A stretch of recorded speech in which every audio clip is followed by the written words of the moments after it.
Hello, everybody, and welcome to the Speaking of Insurance podcast. My name is Aaron Bollinger. I'm Brian Bollinger. Today, we're going to be talking about relationships. We all have them, we all know about them, but how important is it in insurance, Brian, to have a relationship with your broker? I think having a relationship with an agent or broker is a very important thing. Honestly, sometimes, life changes happen. We've had some people have, health issues. Husband gets cancer diagnosis, or God forbid somebody passes away. And having that relationship with the whole family and the whole business team allows you to kind of lean on them a little bit more. And, we can bring some resources to the table and help people through those hard times. And that's, something that's, something we do. It's quite a sad way to open up a podcast talking about, a deceased family member, but we understand that stuff does happen, obviously, and that's a part of the reason why insurance is here. So, in events like that, when like a breadwinner, like you had said, or something like that, in this particular example, were to come down with a disease or something that could be potentially fatal, it is very important also to have a life insurance policy or a key employee of a company, right, who's keeping the company afloat financially or making sure that, that all the families in the company are getting paid. Life insurance, then? Yeah, life insurance. I mean, it's one of those things nobody wants to talk about. January is that New Year's resolution. I think a lot of people think about getting life insurance. Very few people actually do it. Typically, people wait too long to get life insurance. What I mean is, they wait until there is a health crisis or there's something on their record that they actually have to be worried about. And at that point in time, the insurance goes up in price. So I think life insurance, of all the coverages that we could recommend, it's best to do it early. It's best to have a policy or a program in place that meets your needs. And again, if it's a business and you've got a key person, a lot of times the family succession plan, like you, honestly, son, I probably should have life insurance on you. Obviously nothing should happen to you. But again, it's just like that kind of a relationship that something's very critical and very important. You need to think about it at least. Yeah, I mean, we have examples of contractors who has a key employer or something like that who might be running the operations of the business, and if that person doesn't have life insurance, that whole business could fall apart, and then the owner loses, the spouse of the key employee or the partner of the key employee loses, and I think it's just a complete loss. And I mean, you could almost mitigate that, or at least buffer the damage of that emotional trauma with some financial pressure being alleviated through the use of a life insurance policy. Yeah, one thing to think about too is it doesn't have to just be one policy. You can need different policies for different things, right? Maybe one for the business, maybe one for the spouse. Having kind of a layered garden approach to this, right? It's not just, hey, I have life insurance, it's done. Well, you have life insurance, but for what needs are you addressing? And again, a lot of times people buy it when they have a young family, but there are also people that need to get it for estate planning or setting up different things in their businesses and lives, and it's a different conversation to have. But it is important to have that with your insurance agent or broker. And so again, the goal is to have those conversations early, way before you need them. And again, a lot of times people are surprised at how inexpensive the insurance is. Obviously, some people, on the other side of that, if they wait till they're quite older, maybe they feel like it's unaffordable at that point. Maybe there's a solution if you could have, started a decade or so ago.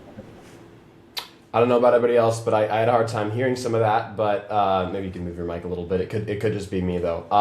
But I got the gist of it. It's very important to have that outlook on long term gain. Short term loss, maybe long term gain, right? Paying that initial premium, and short term gratification can be especially in insurance, something that a lot of people look to, right? Like a renewing premium is high. You have a relationship with the company over a couple of years, and you might want to move because you're paying an extra $500, but if you have a claims history or no claims history at all, and you have a solid foundation with a good reputable company, it might be important, right, to have a relationship with your carrier also, right, in addition to your broker. Yeah, I think it's kind of a partnership dance. Like we've had some clients that have had, one of the clients I'm thinking about, he's paying around $36,000. He was paying about a third of what the standard industry average was for his business, doing really, really well, made the company tons of money. And then he had a couple claims. Two claims happened in 1 year. That year he was actually thinking about switching companies, and we said, well, this particular company was Berkshire Hathaway at the time. We said, that's a good company. Like, we'll see where they can come on the price. They're about $5,000 higher, $6,000 higher. I forget the exact number. It was a few percent, obviously. And it was something that was a business decision. And one of the things I tried to express to him is, well, look, you've been with them for 5 years, 7 years, 10 years, whatever exactly the number was. You've built up a track record with them, and they, you guys, they know you, you know them, and it's something to really think about, not just throwing out the window. And so essentially, what happened is that year he had actually had 3 claims. At the time, it was about 150,000 reserves the first renewal. Obviously, the premium went up. They lost some of the aggressive credits that he had because of the claims. But then again, he was still getting about 40% off standard pricing, which is pretty good when it comes to California workers' comp. And so, and now he's got another renewal coming up, and it's probably going to be the same thing. He's at that point where he's deciding between saving, say, 5 to 15% and switching a company for staying with a company that's been managing his claims, doing a good job. And one thing that's hard to express to people is when you do switch companies, especially like in workers' comp and workers' comp claims, sometimes those injured workers come back to work and they want to file another claim or they want to do something. If you've switched companies, there's more of an incentive for that prior company to say, hey, this is after that person came back to work. We're going to open up a new claim with the new insurance company. Whereas if you're still with them, there's a higher probability that they're just going to kind of keep the existing claims going, not open up a whole bunch of new claims on you, and hopefully that'll help you lower your XMOD, lower your experience modification, and also give you more time of looking profitable to that insurance company or to any other future company that you might be working with. Yeah, obviously, all that you just talked about, it stems from, the lack of maybe claims prevention procedures, or just, people having one claim and then seeing the benefits that another employee might be getting from making that claim. And then, it does become almost a pattern, it sounds like, right? Especially with the industry that one insured was about. Yeah, I mean, again, it's California, right? I mean, I hate to say it, if you're in business in California, the deck is stacked against you. I mean, unfortunately, it's the truth. As an employer, you're guilty. We're seeing an increase in cumulative trauma claims, which, again, these people tend to be older, say in their 60s, close to retirement age. They're having some carpal tunnel issue. They're having some, general health condition issues. And sometimes they do open up some of these claims. And we're seeing an increase in that. And insurance companies haven't really adjusted their rates yet to it. And in California, we are beginning to see rates creep up, in part because of litigated workers' comp claims and some of these additional cumulative trauma claims. We are seeing that start to rise. So I'd say right now it's an important time to try to be aggressive on your loss control, be aggressive on your safety programs, be aggressive on your safety incentive programs, and really try to make sure that you've got everything, you're doing everything you possibly can to reduce the potential for claims. And then at the end of the day, if you're partnering with a company, you think about it like a relationship, a long-term relationship where you both are mutually making money. It's a good thing. It's a good thing for you guys to contemplate and for you to think about it that way. And again, sometimes you have to change companies. It happens. Some companies also give you what we call the first-year incentive. Hey, come to us. We'll do it for 30 or 40% less than what your current company is doing. And of course, those sorts of discounts tend to not last more than the first year, even without claims. Once you're on the books, they tend to jack up the rates. Then you get that pattern of always switching companies, and it can work. I mean, I've seen it work for some clients. The challenge with that is it tends to not work over the long term. And so what we tend to see is people do that, then they hit that $350,000 in claims. You've had 5 companies in 5 years. There's no loyalty there. And so everybody starts to look at you like, hey, we might make a bet on them for 1 year, but maybe we're not going to make a bet on them for 2 or 3. And so you start to see some kind of adjustments made on the pricing models. The thing with that relationship that I really want to dig into that you had talked about was you basically said that both the company and the insurance company were mutually making money, right? So it's like they're both profiting from that relationship with one another. But obviously that most of the time isn't the case, right? The one caveat with insurance is that one of the parties feels like the sucker. So the insurance company, obviously, they insure you, right? They get paid the premium, and then when the claims come out, they hopefully pay those claims, and hopefully those claims are less than the premium that the insured is paying. And if they aren't, then you might see bigger increases. But would you really say that they are mutually making money, or would you say that it's more of an assurance than insurance? It depends. Obviously, I mean, there was an attorney once that told one of my clients, told me, look, may insurance be your best waste of money, right? If you need it, you don't need it, right? If you don't need it, you don't need it. If you need it, you can never have enough. And so you get to this like inflection point here where people don't ever use it. And then like one of our clients, right, they had a G-Wagon stolen. They had a car that got rolled over, it was a nice truck that somebody was somehow got driven off the road or crashed it, $100,000 claim, 150 for the G-Wagon, and then a liability claim. So they went 30 years in business having no claims, really just feeling like they were getting ripped off on the insurance. And then to be quite honest, in 1 year, I mean, everything they've ever paid into insurance got paid out in that 1 year and probably then some. And so, it's this law of big numbers, they call it in the insurance industry. And again, a lot of people have this assumption that, hey, these insurance companies sitting on these huge piles of money, they're rich, they got all this stuff. And maybe after COVID they did. But at this point now, a lot of times now, they're not actually sitting on the money. They have what's called the combined ratio, where they're maybe paying out as much as they're bringing in, or their costs are basically in line. They make a lot of their money off their investment returns with the money that they're sitting on. That's how most insurance companies make their profit, right? I know a lot of people feel like, oh, maybe the good ones who don't file the most claims, they feel like they're paying, 10, 20K a year for their insurances, either personal insurance, commercial insurance, whatever it may be. And, they might only be, filing an average of, I don't know, like one claim every 5 to 6 years, if that. I mean, and then obviously you feel ripped off. But like you had said, may insurance be the biggest waste, the best waste of your money, right? I think you said that. Yeah. That's it. I mean, because you can't have enough. And so, yeah, I mean, this is the thing too, right? I mean, I just had a client today, we had a conversation. They filed a roof leak claim and, they had a $5,000 deductible. It's around $6,000 claim. They're going to maybe get 500 to $1,000 of money, but it's going to be a ding on their record. And, I said, gosh, I really wish you would have called me. Maybe we could have avoided that. Maybe it wouldn't have been what I'd recommend. But again, clients are entitled to file claims. And so one of the things that's hard for us as agents and brokers is to say, personally, if it were me, I wouldn't file the claim, and here's why. You have 2 little claims. These insurance companies treat it like, you're the worst risk ever, and they suddenly want to jack up the rates or not renew you. Whereas if you have 1 big claim, sometimes they'll okay, you had bad luck, no problem, right? And so they stick with you. But if you've had a small claim and a big claim, suddenly again, they're like, we don't want to be working with this person.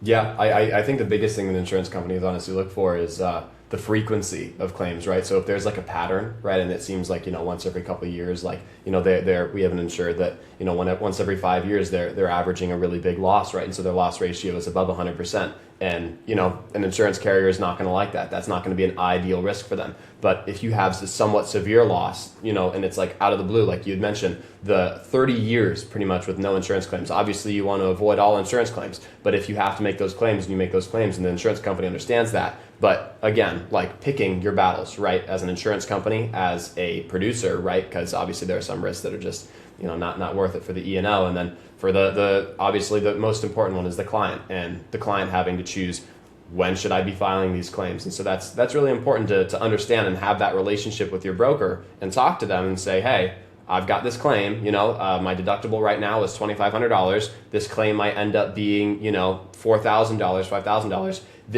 Is it worth me paying the $2,500 deductible, having the company pay $2,000, or should I just eat the bulk of the cost? And it really depends on your financial situation, like you'd said.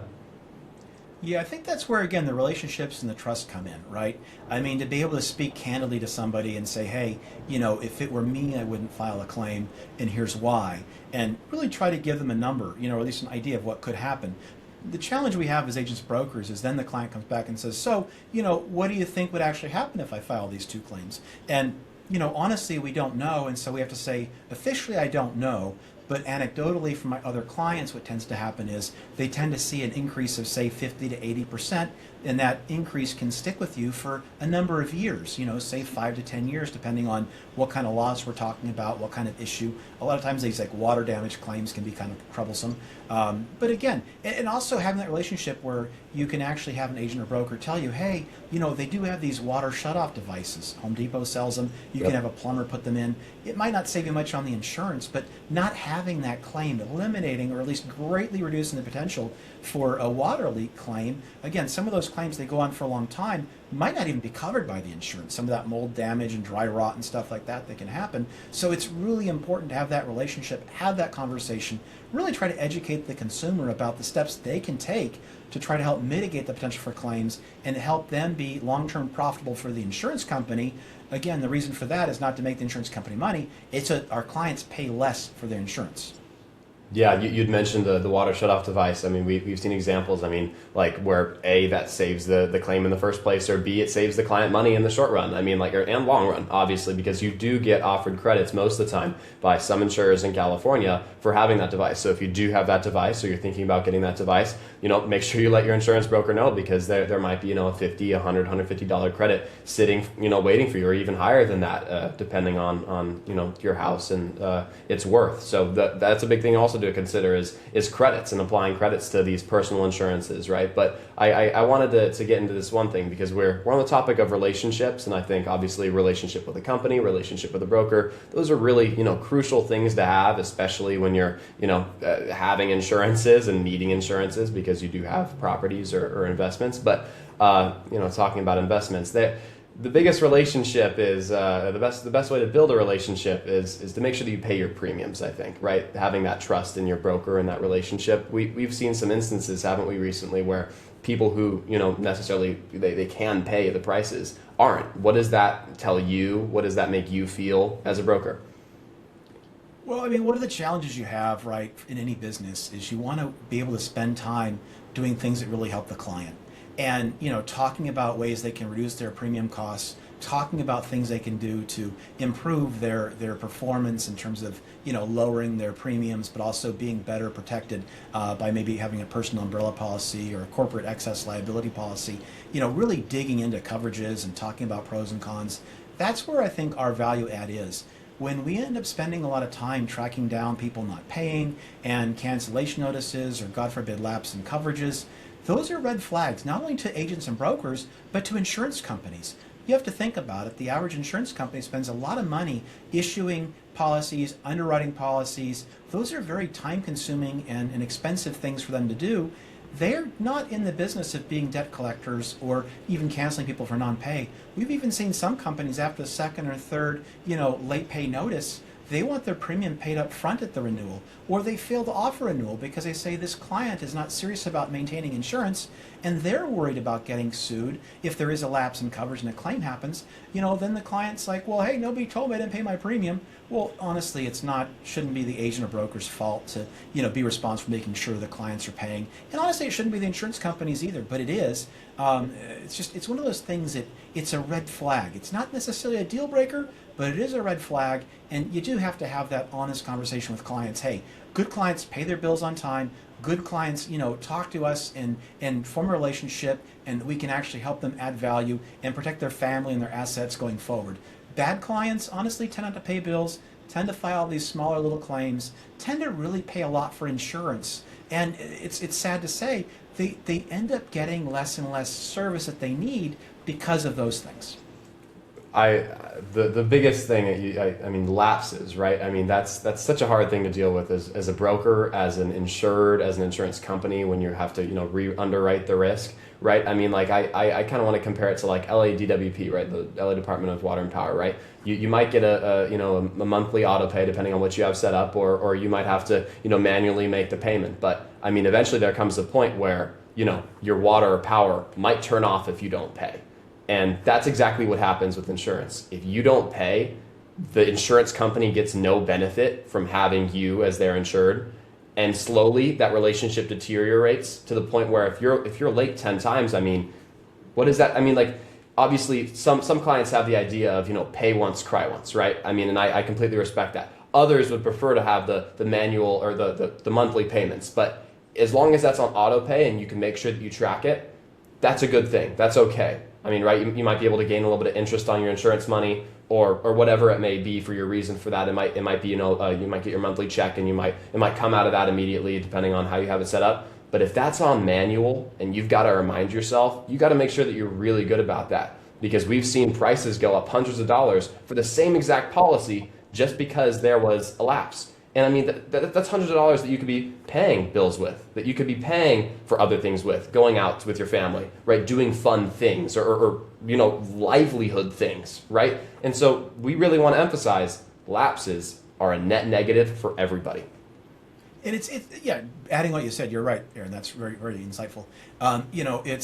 It's also this idea, like with the California Fair Plan, right? Some of these policies, like even with State Farm and other insurance companies, they're in areas that the company won't reissue the policy in. They actively don't want to be writing policies. They don't want to insure you, but they're required to, and they have a contract with you, a policy, right? But if you don't pay it, they're in no obligation to activate that insurance policy or give you a new one, and then suddenly you could be paying 2 to 3 to 4 times what the premiums are. So yeah, it's really a red flag. And one other thing, just to kind of circle back, what we talked about earlier, these claims. A lot of times people don't realize, but there's clue reports. The insurance industry has a way of tracking insurance claims, either open or closed on properties, your driving record, various things. They have these tools, and when you fill out that insurance application and you say, hey, I've never had any claims, if that's not true, that's a problem. That could be constituted as insurance fraud, or even just a way for the insurance company to get out of paying a claim. And one of the things that worry us the most as agents and brokers is there a reason for this insurance company not to pay the claim? And we don't want to give them any reasons for that. You want to keep it super easy and super clean. Sorry, I'm having an issue here with my camera. 1 second. I just want to emphasize that if you're getting an insurance deal, right, and you're getting a bargain, right. So let's say that you have a group of policies with an insurance company, like it could be State Farm, could be Farmers, could be Mercury Insurance. You should shake their hand off, right? If you're getting a bargain, right. I mean, we've got a cabin, right. We're having State Farm write that policy. If we fail to pay that bill and they give us that non-renewal notice, that could be the end of our insurance with State Farm. Then you got to go to the Fair Plan, got to get a DIC policy. That cost adds up. Yeah, and the good thing right now in California, they are trying to make things better. They are trying to stabilize things. Now, it might be a little too late, but still, they are trying to address these concerns. It is possibly getting better, but nonetheless, if rates are going up 20 or 30% a year more than inflation, you don't feel like you're getting a deal. Yeah, so like even our State Farm policies that we've had, we can't necessarily replace all those policies with our other companies just because of that grandfathered location. And again, if that grandfathered location that we have were to have to be rewritten, it'd probably be 2 to 3 times the price. And so again, you got to make business decisions. You got to help the clients through these things. Even things like updates on the properties, making sure people have accurate records of when they replaced the roof and the plumbing and electrical panels. These are all things that agents and brokers can kind of talk to insureds about and help them through it. I mean, sometimes we can actually get deals for people just by having that relationship. We can talk to underwriter and say, hey, this thing does have a Zinsco panel, which is one that can catch fire, but they have an active plan to replace it. They've got the permits going. They got PG&E or SoCal Edison or DWP or whatever local power company on board. They got the permits pulled. They've got a contractor in place. Like, they're actively making this thing so it's not going to be a claim for you. And here's the steps they've taken to mitigate the potential for a claim. Again, it's about being able to tell a story that helps build confidence in terms of the client being committed to having a good property that's well maintained. It helps the underwriter feel more comfortable, even if there are some things on the account that may not be completely perfect. You got it all, Dad. You tapped all the Was there boxes. anything else you want to add, son? I mean, again, I know we're doing a lot of stuff right now with these clients. Some of them do have some payment issues. Some of them have some fair plan issues. Some of them have, just insurance companies still pulling out of California. Safeco just recently reduced how many policies they want to have. And they're trying to move some of that business over to Mercury or something, allegedly. But again, these things are always moving and always changing. To talk about specifics like that, a year from now, who knows where things will be. So I always hate, giving too many specifics. I like talking more in generalities because, again, these trends, I think, are what we're really talking about.